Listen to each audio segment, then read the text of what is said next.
Salutare, dragi prieteni, și bine ați revenit la un nou vlog. Astăzi o să fac cât de bine mă cunoaște mama. Ești pregătită, mama? Foarte. Ok, am aici telefonul meu și o să îi dau întrebările. Să nu uiți. Ok, haideți să începem și să nu mai lungim atât. Deci, prima întrebare, mama. Care sunt culorile mele preferate? Culorile, nu numai una. Alb. Da. Violet. Da. Turcoaz. Da. Încă două. Negru. Da. Nu știu. Verde. Nu. Hai, mama, tot timpul de culoarea asta. Roz. Da. Bravo, prima întrebare ai ghicit-o. Așa spune? În fine. Ce materie îmi place cel mai mult la școală? Engleză. Nu. Limba română. Nu. Educația fizică. Nu. Mai e încă două încercări. Hai, dăm 5. Științe. Nu. Muzica. Da.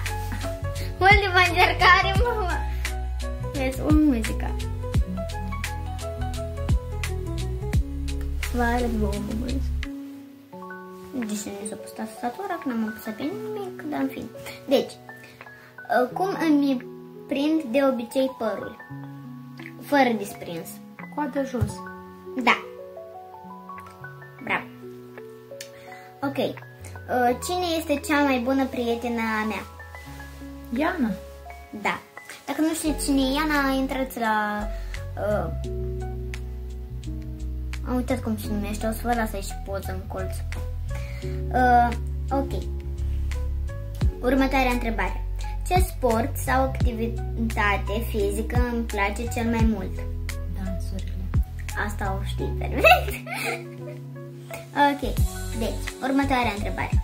Care este fructul meu preferat în ultima vreme? Portocală. Asta o să le găsești toate la rând. Următoarea întrebare. Este a 7-a întrebare. De ce arăt 4 dacă e a 7-a întrebare? Nu are nicio logică. Ce gen de muzică îmi place să ascult? Hip-hop.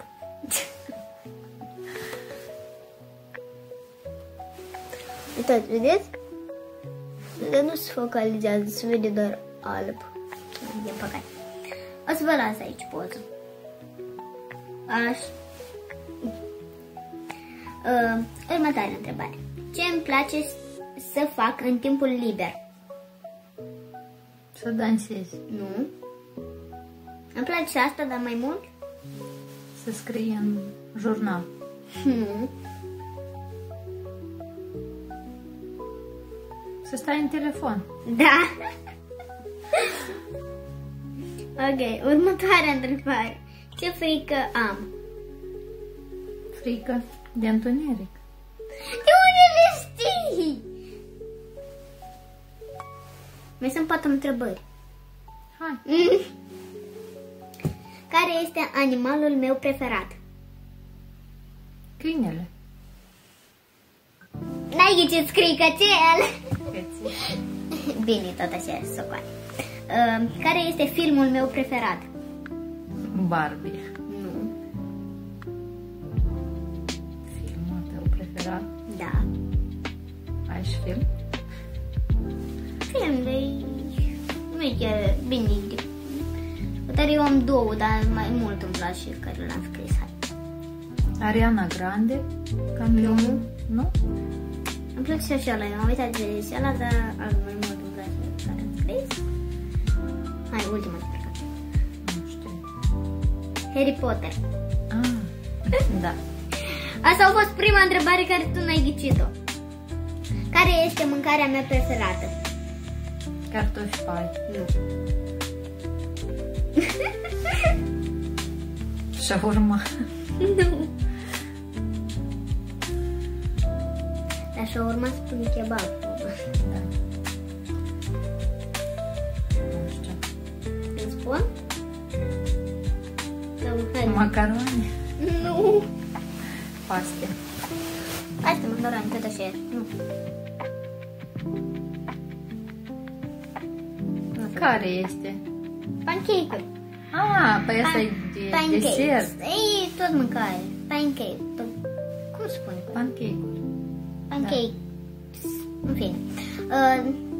Da. Îmi place pancake-uri cu Nutella. O să ador.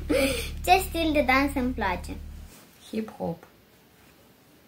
Mama nu a ghicit doar 2 întrebări. Hai ca să mi pun eu câteva de minte. Nu știu dacă... Întrebări? Hai să mă gândesc. Poți să-mi dai și tu întrebări mie despre tine. Hai. Cui nu-i place să se trezească dimineața? Eu la școală, efectiv, eu trebuie să mă trezesc la ora 7. Colegii mei se trezesc la ora 5, 4. Eu mă trezesc la 7:54, câteodată și la 7 aproape 8. Că eu trebuie la 8:15 deja să fiu în clasă. Dar eu mă trezesc așa de greu. Eu noaptea nu vreau să adorm. De dimineața. Mama, lasă-mă să dorm. Stai să mai dau o întrebare. Ce nu-mi place mie să duc? Ghiozdanul de la școală. Asta nu-mi place, știți de ce? Pentru că îmi doi foarte mult spatele. Dar în primul rând eu nici nu duc ghiozdan.